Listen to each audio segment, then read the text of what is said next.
Ali Smart. Abin da ya sa na fara harkar waka suna da yawa, amma kaɗan daga cikinsu shine ina jin waƙoƙi kala-kala mutane suna yi, sai kaga mutum ya ɓata lokacin sai yana jin waka shi kaɗai yana tafiya mawaƙan yake, sai nake tunanin anya ni kuma zan iya.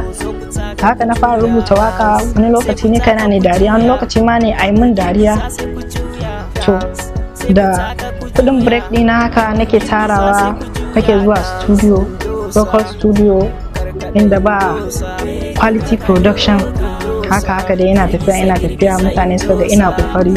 To gashi yanzu har management ne da ni, tun da yanzu ba ni kaɗai nake, management ne suke komai da komai. Ba abin da zan ce sai godiya ga Allah bisa matsayin da nake a yanzu. Kamar show ɗin da muka je kwanakin baya, na ga yadda mutane suke tururuwa suna ihu, suna nuna suna yi na san wannan ba daga ni bane, kawai daga Allah. Sannan kuma ga fans,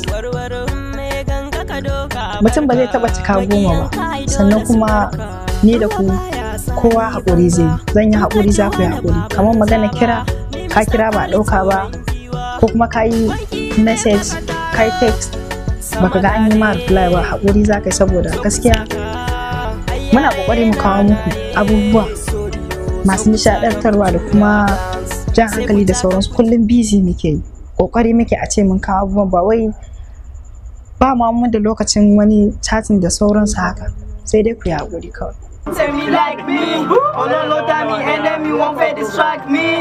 Kilo shele, when your girlfriend then they call me, they using all their time, they think they can stop me. I get the plenty money, oh one la like for me. Is that they look me egg kilo they turn with me. I am the boss and the attorney they jar with me. They say the boy is rugged when they see me with omo with me. That's what the back of bayani.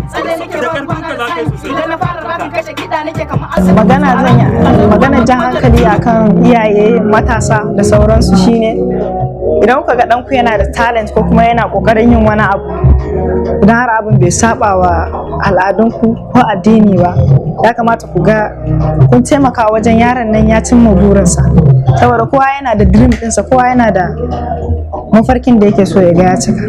Sannan ga matasa, ya kamata a ce matasa ya kasance suna da aiki, misali aikin hannu. Kana da talent, ka je ka duk abin da kasancewa zai gina ma rayuwarka ta gaba, ba wai yanzu zaka ga dubawa ba ka da komai ka kuma kai da abin da kai ya dace ba. Saboda rayuwa yanzu ta wuce yadda muke tunani, kowa burinsa shine shaye-shaye. Gaskiya ina jan hankali akan wannan, yana da illa sosai. Shaye-shaye ba abu ne mai kyau ba ko abin yi bane ba, saboda gaba kake dubawa, kai kanka ba za ka so a ce yayanka sun taso suna hakan ba. Yan uwana, ya kamata a ce mu gane, mu fahimci cewa Allah ya yi mana kwakwalwa da zuciya kuma, saboda mu inga tunani abubuwa wanda za su taimaka rayuwarmu. Kamar shaye-shaye ba abin yi bane ba, abin da zai lalata ma gobanka ne, saboda ba yanzu ake tunani ba, gaba ake tunani. Dan Allah, ya kamata a ce mu yi karatun ta nutsu, mu nutsu gaba ɗaya. Abinda iyayen na suke gaya mana mu ci gaba da ɗauka. Na sa akwai wanda dama tuntuni dama su ba su ɗauki wannan ba, ko kuma wanda sun ɗauka. In kana da aboki ka ba shi shawara akan cewa wannan ba abu ne mai kyau ba. Dan Allah mu gyara kayanka, ba zai zama sauke mu raba ba. Na gode.